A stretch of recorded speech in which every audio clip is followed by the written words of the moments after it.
Hi everyone, my name is Christopher Perea, and I'm here to talk to you a little bit today about some of the most common verbal and nonverbal forms of deception.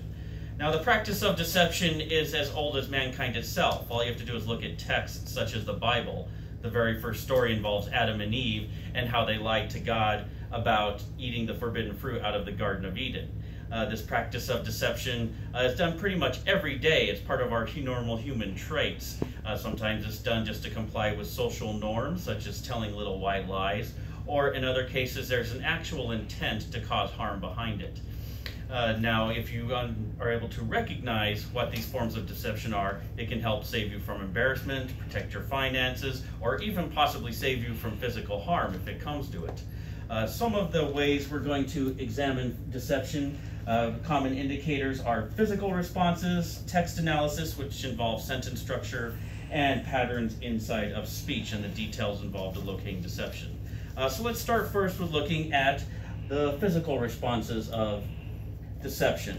Some of the most common ones you'll come across are body language. If someone is trying to deceive you, they don't make too many gestures. They keep their body space pretty close together, and they don't make very many arm or leg or hand gestures at all. There's also that there's lots of self-touching. They'll touch like their hand or their face if they're feeling like they're just trying to deceive you. There's also the commonly known one where they will avoid eye contact. Eye contact is too intimate for people who are lying, so they would generally try to avoid it. Looking a little bit further, there's emotional responses. If someone is saying something like, "I love you," and they have a straight face or they're frowning, then usually they're not telling the truth. So the statements don't match the emotions that they're conveying. And there's also that the expressions don't match up with their full face.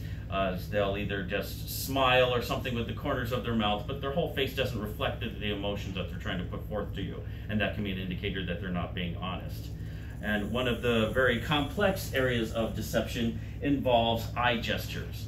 It's a pretty complicated subject, but to try and make it simple, if you're talking to a person and they're responding, if they're looking at you straight ahead, or if they glance up to the right or to the right, kind of like in these ones here, then they're recalling things from long-term memory, and they're more likely to be telling the truth.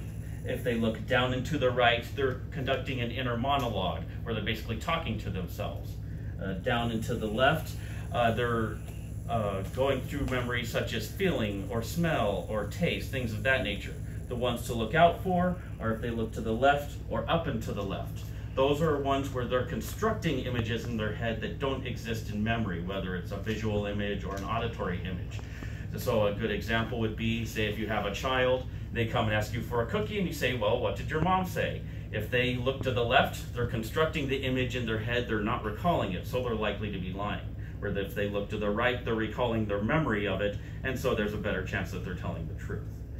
So given that, those are some basic forms of physical responses to deception. So now we're going to look at some written analysis, some text analysis. Now, this isn't the same as handwriting, where the slant of your letters or things like that detail areas of your personality. This more involves language and syntax and grammar to be able to find deceptive areas within the statement. Some things to look at are verb tense. If a person is writing a comment down and they're not being honest, they're usually going to use the present tense as opposed to the past tense, because their mind is forming the image in their head as they're writing it down. They're not recalling it. So if someone says that they were attacked, they would say, "A guy jumped out of the bushes and attacked me." That would how it would be in the past tense if they were recalling the memory. If they're not being honest, they're likely to say, "A man jumps out of the bushes and attacks me." They're using present tense. So that can be an indicator of deception.